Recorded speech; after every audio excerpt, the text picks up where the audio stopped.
All right, today we're going to be talking about Rome, at least the beginning of what we'll talk about is ancient Rome, and eventually we'll get into the dictators and more interesting stuff. But Rome is a very interesting place, in my opinion. It's probably as interesting or more interesting as the Greeks. You'll find that the Romans actually borrowed or stole a lot of Greek ideas and changed it to sort of fit their beliefs and their sort of systems. So we'll start here with ancient Rome. All right, the city of Rome, with its central location on the Italian peninsula, was able to extend its influence over the entire Mediterranean. How is geographic location important to economic, social, and political development of Rome?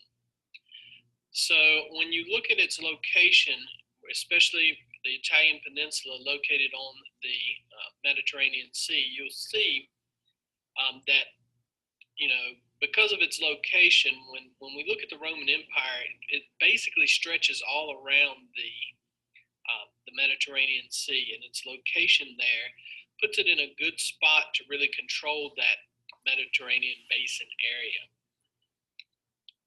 All right, so Rome is centrally located in the Mediterranean basin and distance from Eastern Mediterranean powers.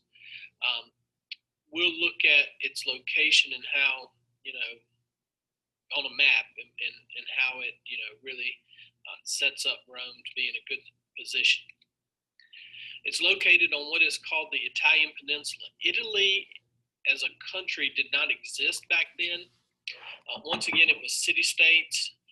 In fact, it would take Italy kind of a long time. When you get into world history too, you'll learn about Italian unification and things like that. But it took it quite a while to become, a distinct, independent country of its own.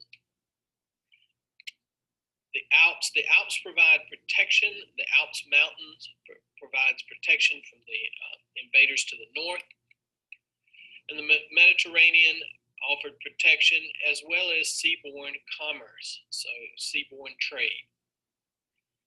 Here you see the map, and this is basically the Roman Empire, what will become the Roman Empire. And if you'll notice that Italy or the Italian peninsula looks like a boot, and it's kind of kicking this football down here, which is Sicily. In the middle, you see the star that would be Rome, and the Italian peninsula. It's located right here on the Mediterranean. You can tell the Mediterranean Sea is going to be very important to the Romans as far as them expanding, as far as Egypt, Asia Minor, what was considered Gaul back then, which is France now, and Great Britain.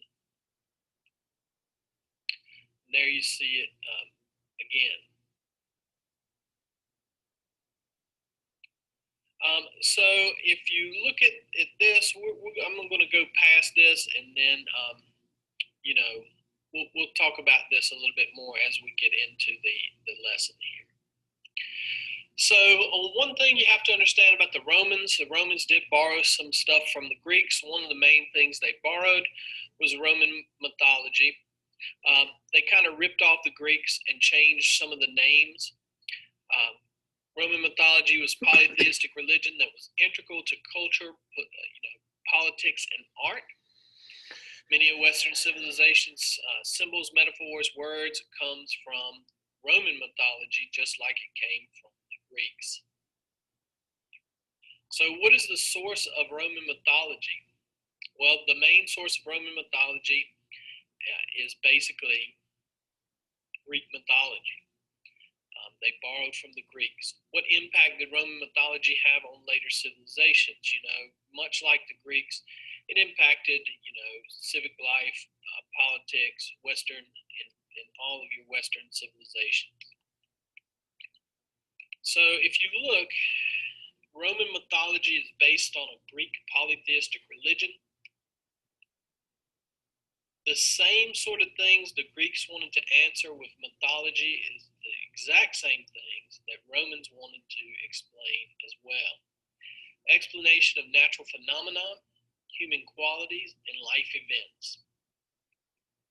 Some of your Roman gods and goddesses are, similar or exactly the same as your Greek gods and goddesses. Jupiter, Juno, Apollo, Diana, Minerva are all, Venus, are Roman gods and goddesses. If you'll notice, Apollo is the only one that keeps his Greek name. Okay, so the Roman gods and goddesses are similar to that of the Greeks, but they have different names. Symbols and images in art, in literature, art, monumental architecture like the Parthenon, the Pantheon, not the Parthenon, that's in Greece. The Pantheon, symbols and images in literature, art, monumental architecture, that would be what would be considered monumental architecture, the Pantheon, and politics. If you look at some of these months, the months, you think about some of the things like planets and things like that are named after Roman gods and goddesses. Just by looking at the pictures here, you can see the similarities to the Greeks. For example, Jupiter is the chief god, the god of thunder and lightning. There he is, looking exactly like Zeus. Okay, Venus is exactly the same as Aphrodite, the goddess of love and beauty. Juno is exactly the same as Hera. You see the similarities, but the names are changed. So match the following Roman gods and goddesses with his Greek counterpart, or equal. If you look here, Minerva is going to be the same as Athena. Apollo keeps his same name as you would find the Apollo in the Greek gods and goddesses or Greek mythology. Diana is going to be the same as Artemis. Juno will be the same as, Jupiter's wife will be the same as Zeus's wife, Hera. Jupiter is going to be the same as Zeus, and Venus will be the same as Aphrodite. So looking at this timeline, and one of the videos that you'll have, it talks about how Greece was founded, at 753 BC, and according to the legend, it was founded by Romulus and Remus, two brothers, that was raised by a she-wolf, and eventually Romulus kills Remus, and that's where we get the name Rome, by Romulus killing his brother and becoming the king. In 600 BC, Etruscan kings come to power, or Etruscan king comes to power, and the Etruscans are in charge of Rome. The Etruscans are not liked by the Romans. They're seen as, I guess what you would say, mean, cruel in a lot of ways. And there's a story of a woman named Lucretia in which the Etruscan powers that be did really bad things to her, and eventually it caused the Romans to drive out Tarquin the Proud, the last king. And by doing this, they're like, hey, we're never going to have a king again. After Tarquin the Proud was driven out, the Etruscans are gone, they declared they would never be ruled by a king and swore to put to death anyone who plotted to make themselves the king. Because of this, they come up with a form of government called a republic. In 451, the 12 tables of law are created. In 390 BC, Rome is sacked by the Gauls. And then in 265 BC, Romans control most of Italy. And, continue to expand power beyond Italy for the next 250 years. So let's look at the Roman Republic and what it really is like, or was like. So the Roman Republic, women, most aliens, non-Romans living in the Republic, and slaves were excluded from the governing process. The Roman Republic made major strides in the development of representative democracy, which became a foundation of modern democracy. If you look at the Roman Republic, in the way that it's shaped and made up, it is very similar to our form of government here in the United States. I often hear people talk about, America being a democracy. Technically, it's a representative democracy, but it is, what we call a constitutional republic. And we choose our representatives, okay?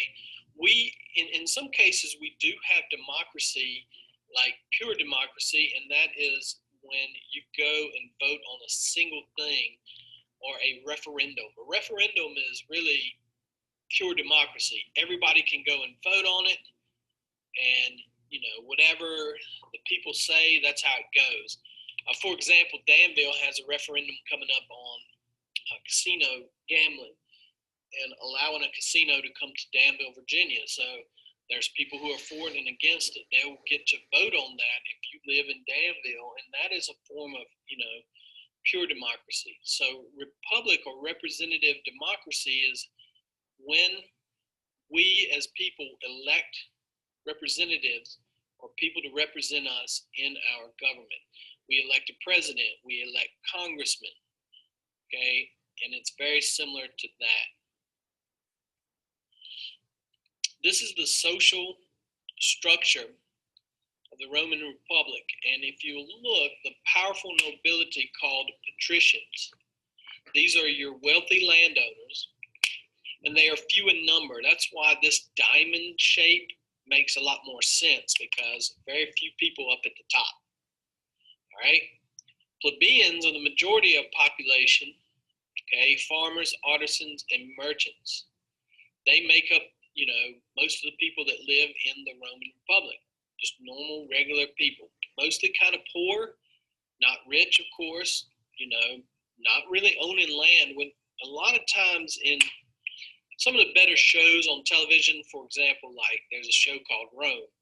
Rome is a good television show, maybe not for younger viewers, but it really does show you how the plebeians lived.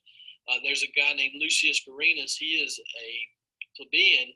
He lives in an apartment building. He doesn't really own land or anything like that. So when you see this thing, it kind of puts it in perspective.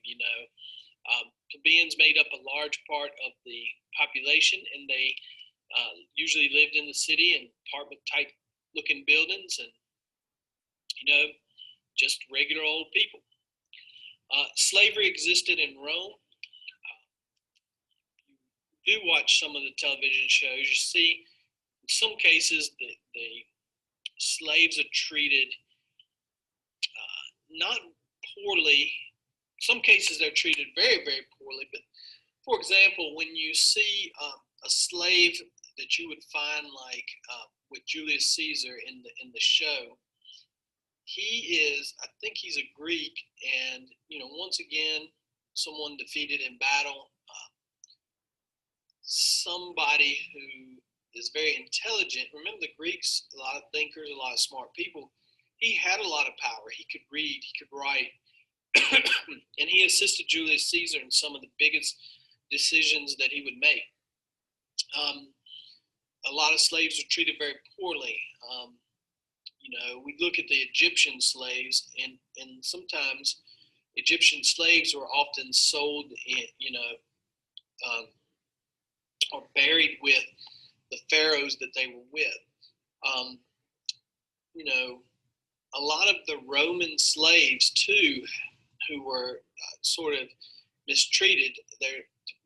Like I said, the show Rome, there's a guy named Titus Pullo. And so Titus Pullo, he falls in love with his friend Varenus's slave, and he goes and he's like, I'm going to buy her from you and set her free. So he pays Varenus and sets her free, and he tells her that hey, I'll set you free. Well, he doesn't realize, he thinks, well, she's going to be so happy, she's going to marry me and all that stuff. He doesn't realize that the girl that he set free has a boyfriend of some sort, and he's also one of Varenus's slaves. So Varenus treated his slaves pretty good as far as he didn't do them harm and things like that. But Varenus's slave comes up to Pullo, the male, and he's like, thank you so much. Pullo kills him, and he's just set the girl free, so she's free. She has nowhere to go. She has nothing, no money, nothing like that. And so he kills her future husband, and in the end, she winds up with Pullo because she just really doesn't have a choice. It's really one of the sadder type tales. But yes, slavery existed in the Roman Republic, and pretty much in the ancient world, once again, the Romans would conquer people and make them their slaves. Most of the people that were slaves in Rome hated the Romans. They often fought in gladiator games. We'll take a look at that later on as well. All right, so citizenship. Patrician and plebeian men were considered citizens. They did not have to own land to be a citizen. Selected foreigners, people that lived within the Roman Republic. It always makes me think about, the movie Gladiator and how, they call the man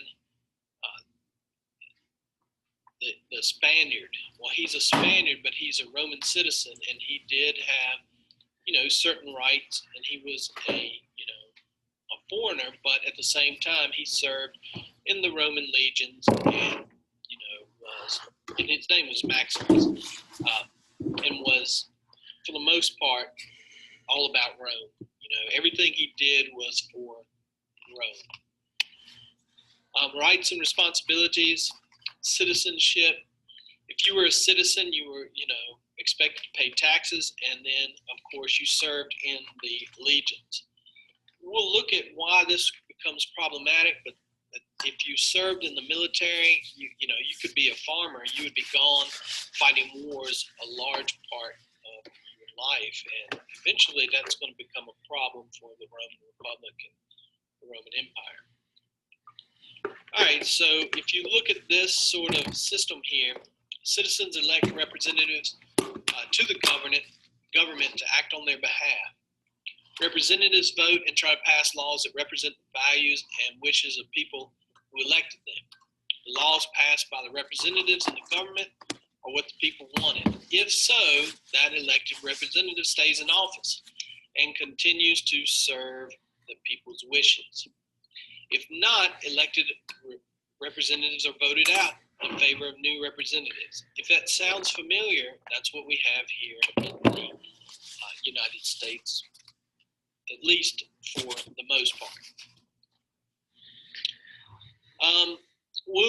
And that's so hard to see. I'm just going to move right past that right there. If you look at the American system, okay, you have checks and balances.